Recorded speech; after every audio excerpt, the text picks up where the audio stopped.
من الأخطاء التي تحدث عند نطق الحروف المفخمة إضعاف تفخيمها، إضعاف تفخيمها أو عدم تفخيمها. المهم أن يدرك الإنسان معنى التفخيم، وهو ما شرحته لكم في الدرس الماضي وبيناه عن طريق إحدى اللوحات المتحركة التي كانت معنا. بينا بأن التفخيم هو تصعد الصوت إلى قبة الحنك، فيصطدم الصوت بقبة الحنك بسقف الحلق، ويعود الصوت برنين على شكل دوائر يملأ الفم. هذا هو التفخيم. إذن إن لم أضغط صوتي إلى أعلى الفم فكيف يتفخم الحرف؟ يعني لما نسمع من بعض إخواننا خالدين فيها، هل انضغط هذا الصوت إلى أعلى الفم؟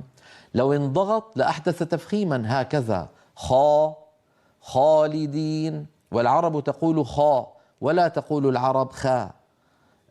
العرب تقول الراء المفتوحة ولا تقول را، فلا بد من ضغط الفم إلى الحرف إلى أعلى الفم.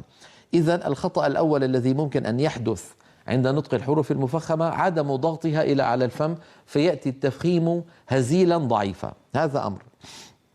الأمر الثاني استعمال الشفتين عند نطق الحرف المفخم، أيضا هذا خطأ.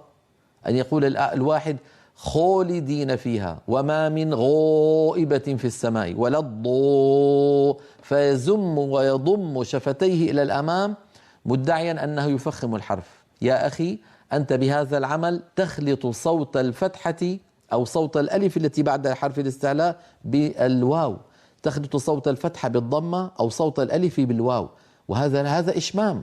هذا إشمام غير وارد. العرب لا تقول خو بل تقول خا. انظروا الفرق، خا غا، هذا صحيح. خو غو هذا خطأ. إذن لا يصح للمتكلم أن يزم أو يضم شفتيه عند نطق الحرف المفخم.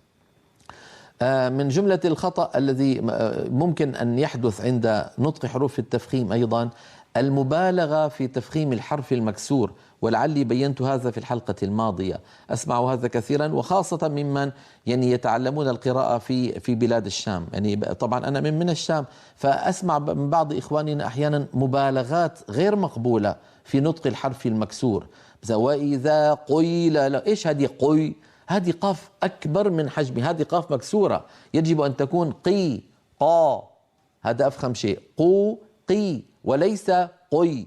هدى للمتقين، سبحان الله، حتى الأذن تمج هذا الصوت. ونزعنا ما في صدورهم من غل، هذا زائد عن اللزوم. الصواب غل من غير تكلف، غل. وخيفة وخي وليس وخي.